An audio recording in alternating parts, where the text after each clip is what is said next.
Sandrine Lefeur, bonjour. Bonjour. Vous êtes députée La République En Marche du Finistère, mais vous êtes aussi, j'allais dire surtout, agricultrice. Et on va en parler, mais commençons un peu par l'épidémie. La suspension des vols entre le Brésil et la France, c'est logique ou c'est un peu brutal quand même ?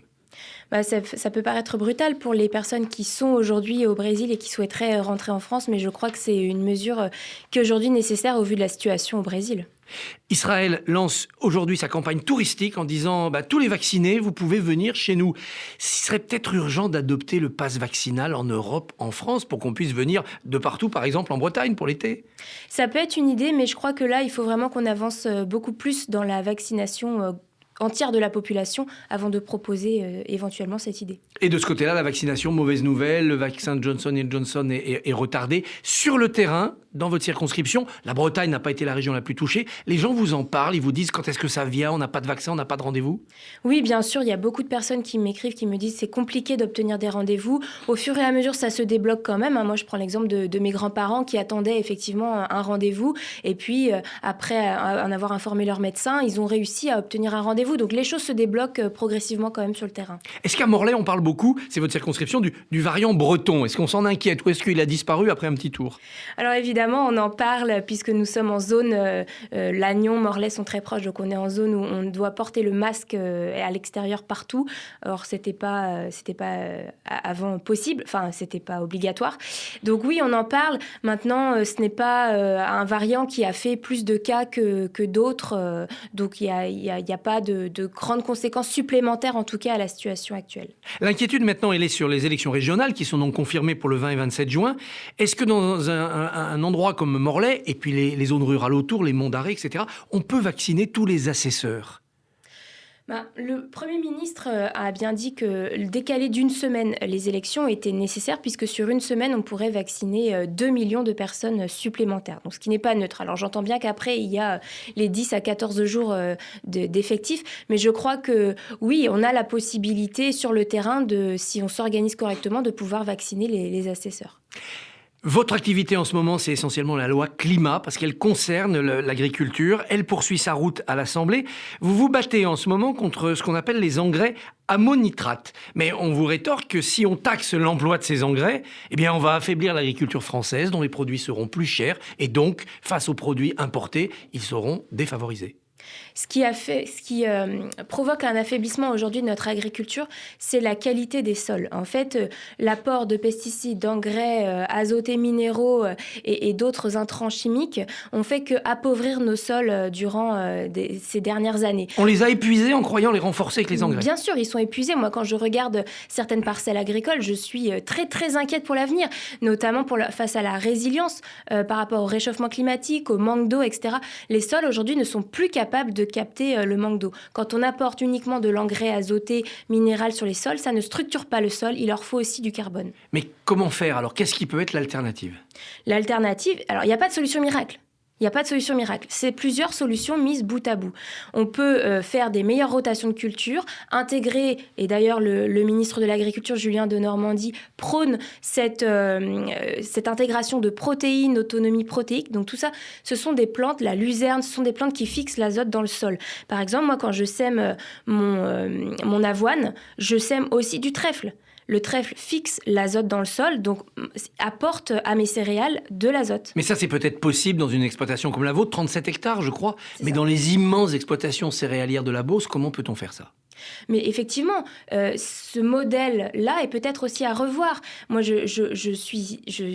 pense que on ne peut pas cultiver 200 hectares. Une personne ne peut pas cultiver 200 hectares en agriculture biologique, par exemple. C'est énorme, c'est un travail considérable. Donc, je crois que le modèle agricole tel qu'il est aujourd'hui dans la Beauce, par exemple, puisque vous citez cet exemple, il est sûrement à revoir et les débouchés qui vont derrière aussi. Mais c'est-à-dire que la France doit renoncer à être une puissance agricole quantitative et se concentrer uniquement sur le qualitatif ?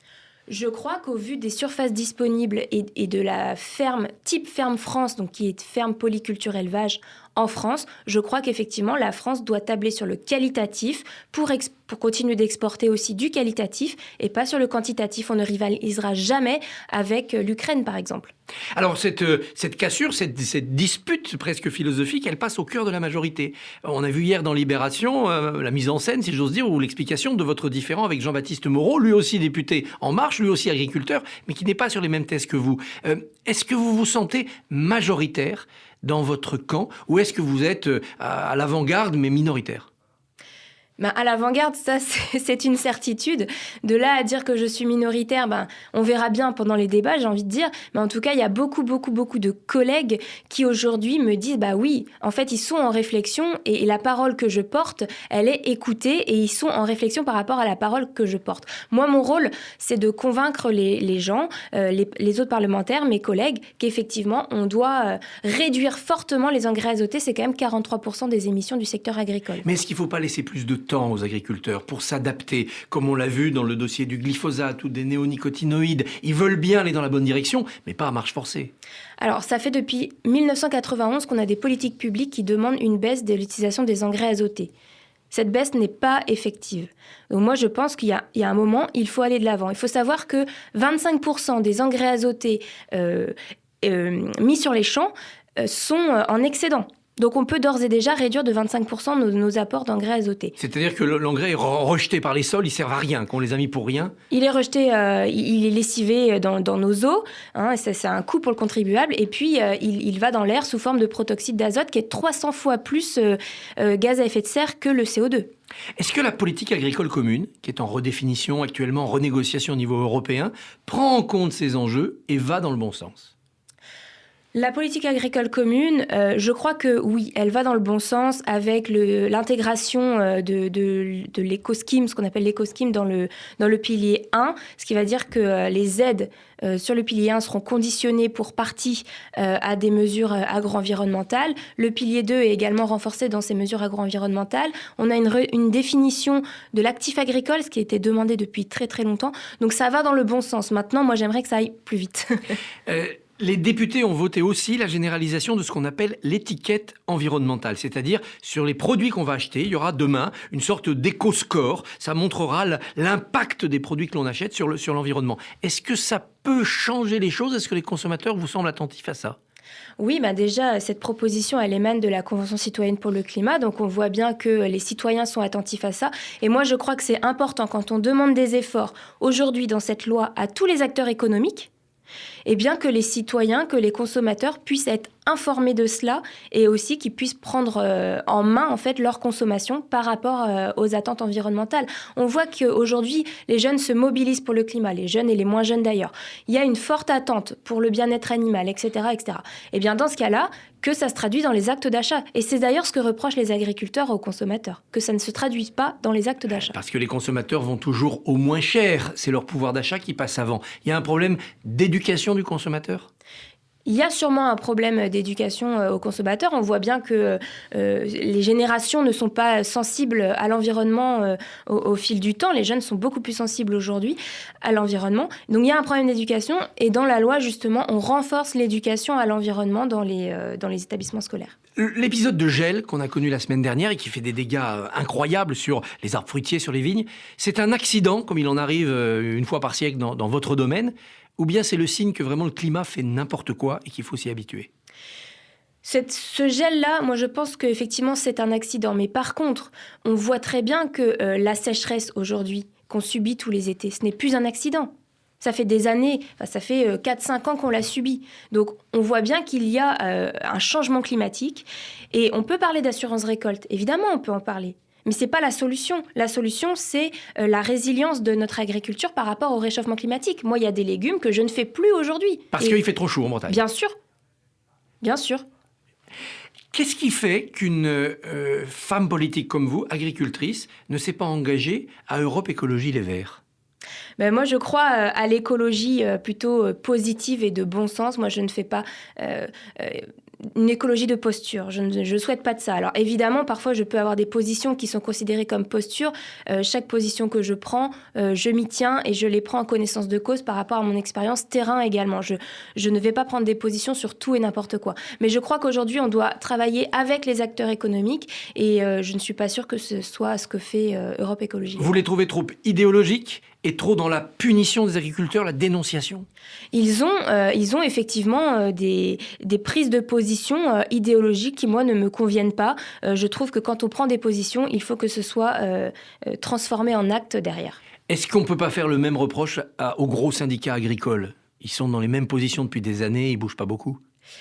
Oui, effectivement, je trouve que le syndicat agricole majoritaire devrait être beaucoup plus dans l'accompagnement. Après, je ne veux pas faire de généralisation parce que selon les départements, ça peut être différent, mais devrait être plus dans l'accompagnement de la transition agroécologique. FNSEA, pour pas le citer. Exactement, plutôt que dans la dénonciation de l'agribashing, etc. Alors, il n'y a pas que l'agriculture dans cette loi climat, il y a aussi les liaisons aériennes qui ont défrayé la chronique. Plus de liaisons aériennes si le train met moins de 2h30, mais la ligne aérienne Paris-Rennes n'a pas été citée. Alors elle sera supprimée ou elle sera maintenue? Je crois que c'est effectivement une ligne qui, selon moi, devrait être supprimée. On a un train avec un coût tout à fait abordable. Rennes-Paris en 1h30, 1h20. Donc je crois que c'est une ligne qui pourrait être effectivement supprimée. Et Paris-Brest, en revanche, on garde parce que c'est quand même loin, le bout du Finistère? Oui, effectivement. On a un Paris-Brest à 3h30, 3h20. Donc je crois que cette ligne peut être conservée. Les parlementaires ont aussi décidé d'interdire, à partir de 2028, la location des logements qui sont des passoires thermiques. Mais l'opposition dit c'est un trompe-l'œil, parce que les locataires, souvent pauvres, qui sont dans ces passoires thermiques, ils vont pas dénoncer leurs propriétaires, ils vont rien dire. Non, mais là-dessus, on a quand même une politique pour accompagner les propriétaires à rénover leur logement, justement pour qu'ils sortent de ces passoires thermiques. Et je crois que c'est aussi, comme vous dites, ils ont peu de moyens, mais ils ont aussi peu de moyens quand c'est une passoire thermique et qu'il faut payer l'électricité ou les charges, en fait, pour se chauffer. Donc, je crois que la dénonciation, c'est pas de la dénonciation, mais en tout cas, c'est une possibilité de dire que voilà, on est dans une passoire thermique, il faut qu'on en sorte parce que nous, locataires, ça nous coûte cher. Un dernier mot, vous avez proposé une sécurité sociale alimentaire. De quoi s'agit-il ? Effectivement, c'est un sujet qui est aujourd'hui discuté par plusieurs associations, par quelques parlementaires également. Moi, je souhaite en fait, en prenant en compte que l'alimentation, ça peut être un risque pour pour plus tard par rapport au réchauffement climatique, un risque pour notre santé. On sait très bien que l'alimentation, ça a une importance cruciale dans notre bonne santé. Et donc moi, je propose une forme de sécurité sociale de l'alimentation où on a une carte vitale, peu importe notre revenu d'ailleurs. Et quand on va au supermarché, eh bien, si on veut acheter un produit local, bio, de qualité, un légume par exemple, il sera remboursé. Mais par contre, si vous souhaitez acheter, je sais pas, du soda, là, vous le paierez sur vos propres deniers. Ça contribuera aussi à avoir une alimentation de qualité et à pouvoir engager aussi nos agriculteurs, à leur faire une offre de marché pour les engager vers une transition agroécologique. Sandrine Lefeur, merci. Bonne journée. Merci à vous. Bonne journée.